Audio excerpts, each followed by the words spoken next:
They promised us money. All we had to do was stay awake for 30 days. No sleep, no dreams, just cameras watching us. At first, it seemed easy until we realized we weren't part of an experiment. We were part of something much darker. I never thought a simple message on my phone would change my life forever. It said, "Get paid $50,000. All you have to do is stay awake for 30 days. No sleep. No breaks. Do you accept?" At first, I thought it was a scam. But then I checked the official-looking website, the details, the reviews. Everything seemed real. It felt like a once-in-a-lifetime opportunity. I needed money badly, so I clicked yes. A few hours later, someone called me. They sounded professional and serious. They told me I had been selected and gave me an address for a secret research facility. They said it was all legal, approved by the government, and 100% safe. When I arrived at the location, everything looked normal at first: white walls, security cameras, men in lab coats. They welcomed us with a smile. There were 9 other people like me. We were all strangers, all desperate for money. They made us sign a thick contract full of confusing words. No contact with the outside world, no quitting, and something about mental changes. I didn't read everything, I just signed. Then they locked us in a big white room with bright lights.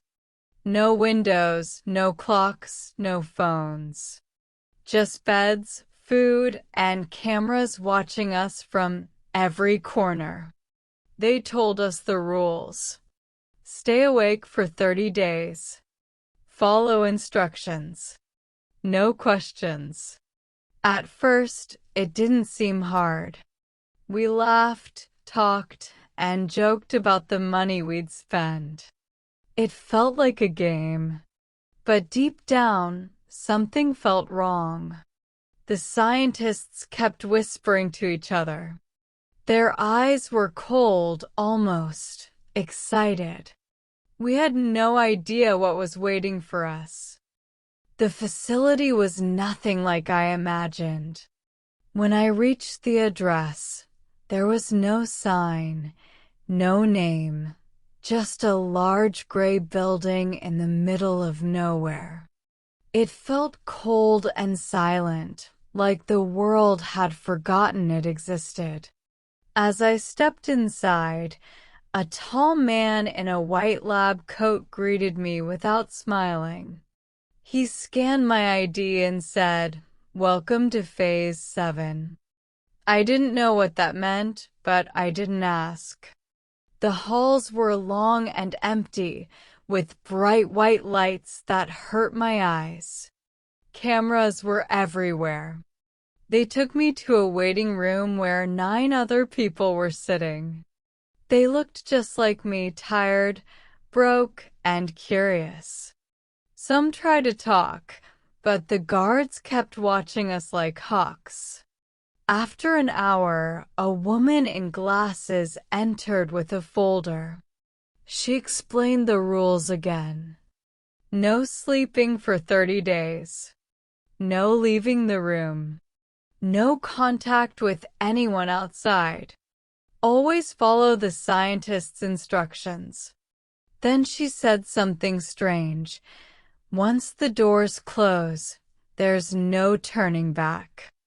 We all laughed nervously, thinking it was just to scare us.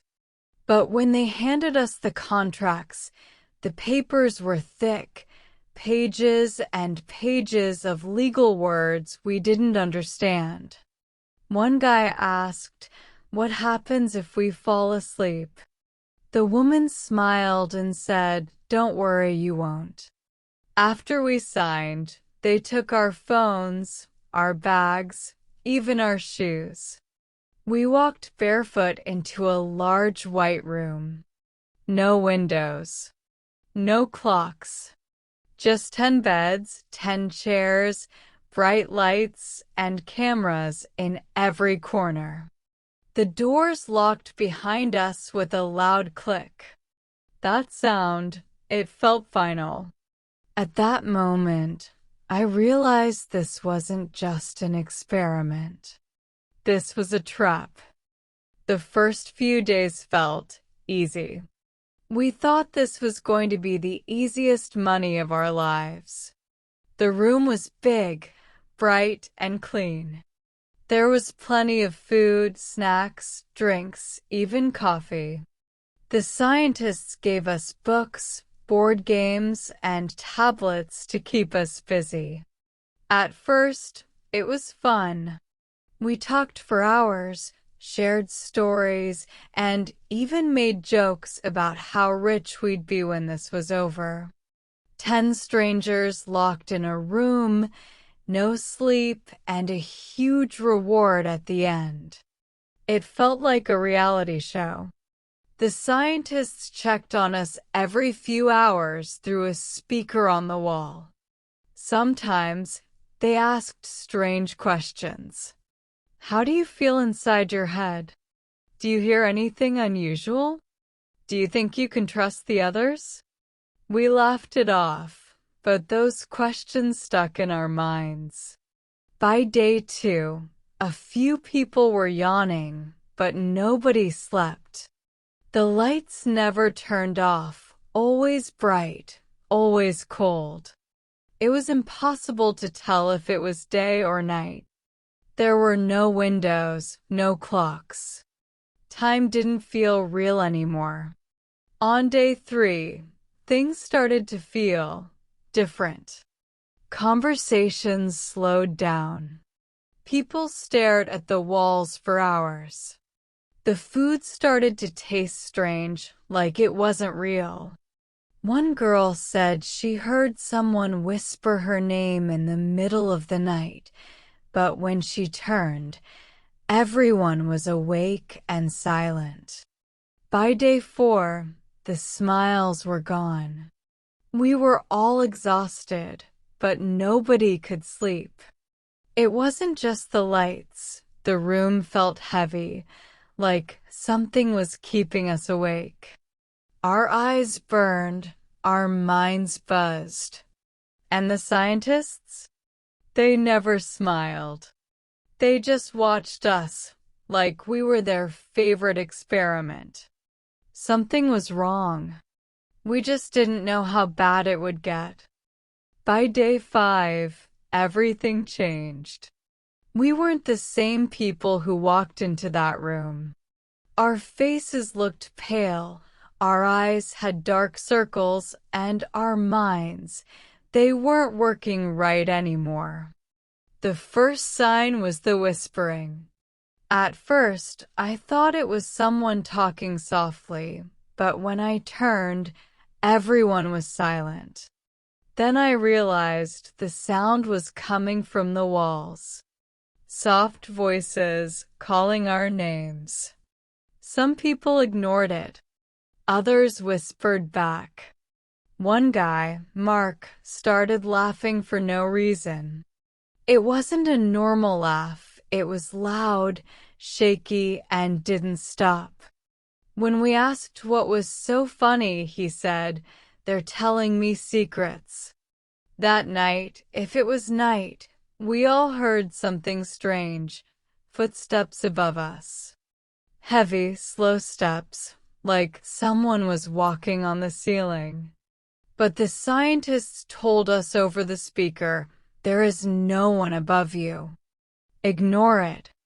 On day 6, another girl, Sarah, began scratching her arms until they bled. She said she felt something crawling under her skin. When we tried to stop her, she screamed so loud the speakers crackled. The scientists didn't open the door. They just said calmly, "Please continue." This is normal. That's when we realized this wasn't a normal experiment. By day 7, none of us could trust each other. We started arguing, accusing each other of whispering, of plotting something. One guy even said, "They're making us crazy on purpose." And maybe he was right. Because every time we begged to leave, the only answer was, "The experiment must continue."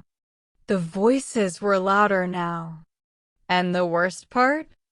They didn't sound like strangers anymore. They sounded like us. By day 10, the room wasn't just silent anymore. It was dangerous. None of us had slept for 10 days. Our eyes were bloodshot, our hands shook, and our minds were breaking. The whispers never stopped. They were louder, clearer. They didn't just call our names now, they gave us instructions. Don't trust him. She's lying.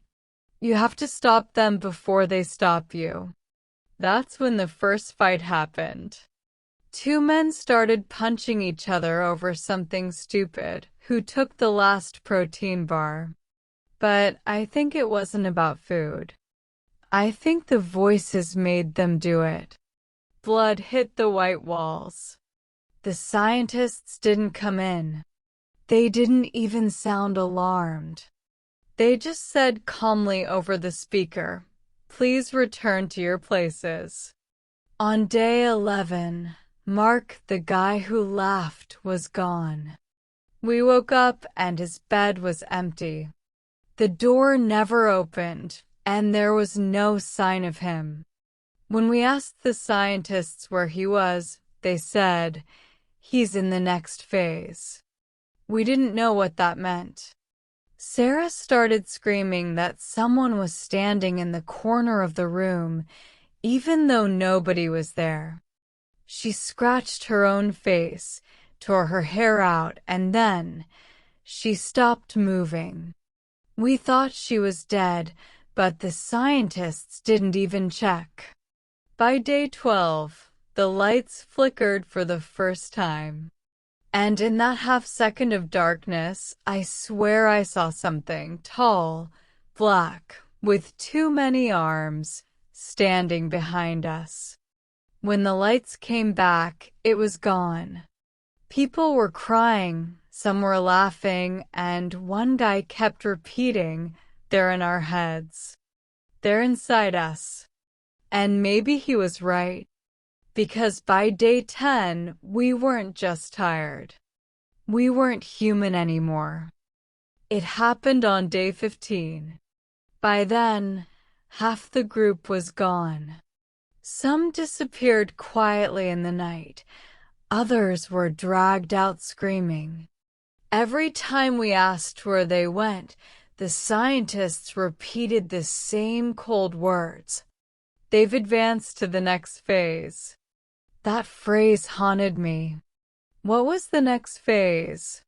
One night, when the lights flickered again, I saw the truth. One of the security doors at the far end didn't close properly. For the first time, I saw what was behind it, a long hallway leading to another room. I waited until the others were distracted, then slipped through the gap. My heart was pounding as I ran down the hallway barefoot. The walls were lined with cameras and metal doors. I heard strange sounds behind those doors, screams, growls, something hitting the walls. Then I found an office with a computer and open files on the desk. I grabbed a stack of papers and read the words that made my stomach drop. Subject 7. Host integration successful. Project Sleepless. Phase 7 Human Host Experiment. They weren't studying sleep deprivation. They were trying to merge something with us. Some kind of entity. Something that lives when we don't sleep. Something that needs us awake. The whispers? They weren't hallucinations. They were real. Something was speaking through us, crawling inside our minds. I saw photos of the others, Mark, Sarah, their faces stretched, black veins under their skin, eyes glowing white. They weren't dead. They weren't human anymore. And then I heard it, a voice behind me. You weren't supposed to see this. I turned and saw a scientist holding a syringe. Before I could run, everything went black. When I woke up, I wasn't in the White Room anymore. I was in a metal chamber, strapped down, with something whispering in my head louder than ever. When I opened my eyes, I was strapped to a metal table in a dark room. Bright lights above me burned my skin, and machines beeped all around. My head felt heavy, my veins felt hot, like something was crawling inside me. Then I saw them, scientists in masks, standing in a circle. One of them whispered, "It's time to start integration." I screamed, begged them to let me go. But they didn't move. They just stared, smiling. Then the lights flickered, and for a split second, I saw what was inside the glass tanks in the room. Tall, black figures, their bodies twisted, eyes glowing white. And they were moving. Slowly. Like they were alive. The scientists left me alone for a moment. That's when I noticed the straps were loose. Maybe they thought I was too weak to fight. I wasn't. I ripped them off and ran.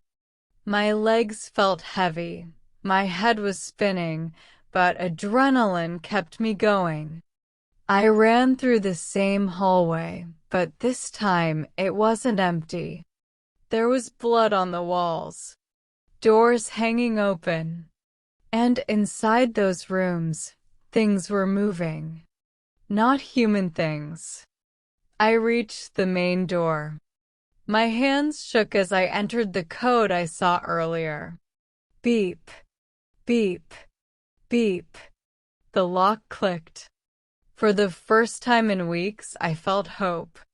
I pushed the door open and froze.